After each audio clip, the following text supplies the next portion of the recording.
This is On the Air with derecter5. First episode starting. Now. Okay, in this issue I'm going to talk about something that many people already know, but I'm just going to retell it. The Video Game Wars 1. It was basically between Nintendo, who had the Nintendo Entertainment System, the Super Nintendo Entertainment System, the Nintendo 64, and the GameCube, which came out later, so that wasn't really in the race. It was also between Atari, who had the 2600, and Pong, the only good ones, and Sega.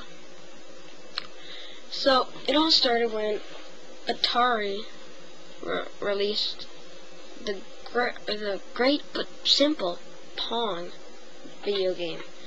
They then released the 2600, the Atari 2600, and that was also great. But Nintendo, a new company, caught on, and they released the Nintendo Entertainment System, which was better. But around that same time, Sega released the Sega Master System. That sucked. Nintendo, I'm giving you the lead. Sorry, Sega, but Nintendo's just better. Then Sega released the Genesis, which that was a great system. Probably Sega's best. Yeah. But it just couldn't compete with Nintendo's new system, the Super Nintendo Entertainment System. It was just better. It was Nintendo's first top loader, and it was great.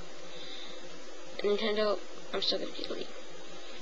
So here's how it's going. Genesis was getting old, so Sega needed to do something to keep it alive. So they released two add-ons, the Sega CD and Sega 32X. CD played CDs, which was pretty new at the time, and they said, like, get with the times, man. CDs are the next best thing, which they were. But then why did they go back when they made the 32X to cartridges? Like, what the hell? That doesn't make any sense.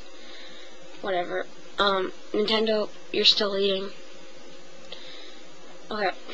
Then Sega released another system, the Sega Saturn. And there was also at the same time when they were thinking about releasing the Neptune, but that got canceled really early. Nintendo then made the Nintendo 64, which was in the works for a while, but it turned out great. And Nintendo basically won the war. Sega was done for. But they did make one other system. They must have gotten their shit straight, because the Sega Dreamcast was a great system.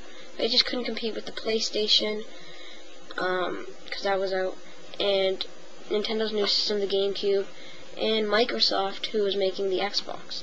So Sega, they were done. They lost the war, and now they're making games on Nintendo, which is pretty hard to believe, because Nintendo and Sega used to be the biggest rivals ever, but whatever, anything can happen. That's that. Tune in next week to hear a little bit about the new Video Game Wars, and we're going to talk about NHL, or we're going to talk about some sports, the NHL free agency market. Yeah. So this has been a presentation of On the Air with derecter5, the first ever episode.